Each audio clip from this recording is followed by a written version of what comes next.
Où est le roi des Juifs qui vient de naître? Nous avons vu son étoile en Orient et nous sommes venus pour l'adorer.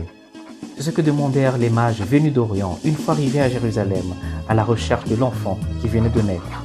C'est ce que nous lirons dans l'évangile de ce jour où nous célébrons l'épiphanie, c'est-à-dire la manifestation de Dieu. Et ici, c'est à travers l'enfant Jésus, cet enfant que les mages ont visité en venant d'en dehors d'Israël. Malgré toute la connaissance naturelle des étoiles et toute leur sagesse, les mages qui étaient à la recherche du nouveau-né dont ils avaient aperçu l'étoile n'ont pu atteindre qu'un certain point dans leurs recherches. Jérusalem, mais pas Bethléem où se trouvait le Verbe de Dieu qui venait de naître. Pour arriver à contempler le roi nouveau-né, c'est-à-dire l'enfant Jésus, il leur a fallu l'aide des scribes qui connaissent les Écritures et peuvent mieux les interpréter. Les Saintes Écritures, la parole de Dieu et sa révélation positive nous sont donc nécessaires pour contempler Dieu. Nous comprendrons alors comment chez l'évangéliste Matthieu, l'Ancien Testament est comme la prophétie du Nouveau Testament. Dans les oracles du prophète Isaïe sur Bethléem, il est clairement écrit que le Messie viendrait de la maison de David. L'histoire des mages m'aide surtout à nous réaliser ce que j'appelle la fragilité de la parole de Dieu dans notre histoire. J'ai comme l'impression que tout dans notre histoire ne tient qu'à un fil.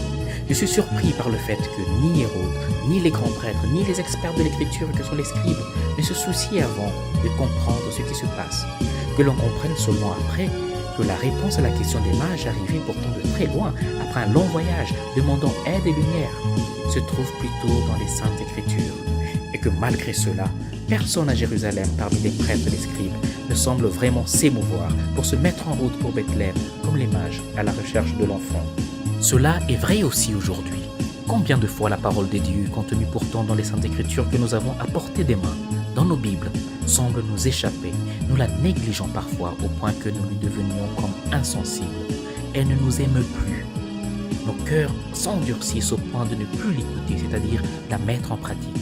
Et dans notre liberté intérieure, nous optons parfois pour une vie en contradiction permanente avec l'une ou l'autre de ses prescriptions. La force et la fragilité de la parole de Dieu en nous dépendent justement de cette liberté. Si nous sommes souvent amenés à considérer, à juste titre, cette parole comme puissante et forte, comme une épée à double tranchant, comme l'écrit l'auteur de l'Épître aux Hébreux, capable d'éclairer notre vie comme une lampe sur nos pas, comme le dit le psalmiste. Si elle est pour nous cette parole éternelle qui ne passera jamais, comme l'écrit dans sa première lettre l'apôtre Pierre, eh bien, si tout cela est vrai, il est également vrai que cette parole est si fragile qu'elle repose sur notre écoute, sur notre volonté à nous laisser guider par elle, comme l'étoile qu'ont suivi les mages. Tant de choses sont laissées à notre libre arbitre.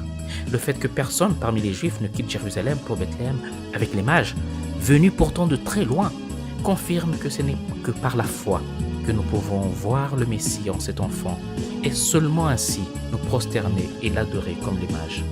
Demandons la lumière de la foi pour pouvoir le reconnaître, lui, l'Emmanuel, Dieu parmi nous. Seigneur, augmente en moi la foi pour pouvoir te reconnaître chaque jour dans ta parole que je lis et que je médite, dans ton corps et dans ton sang auquel je communie, et dans mon prochain que tu m'invites à servir comme ce plus petit d'entre tes frères. Amen. Et que le Seigneur te bénisse et te garde, ta famille et toi-même, au nom du Père et du Fils et du Saint-Esprit. Amen. Bonne fête et bon dimanche à vous.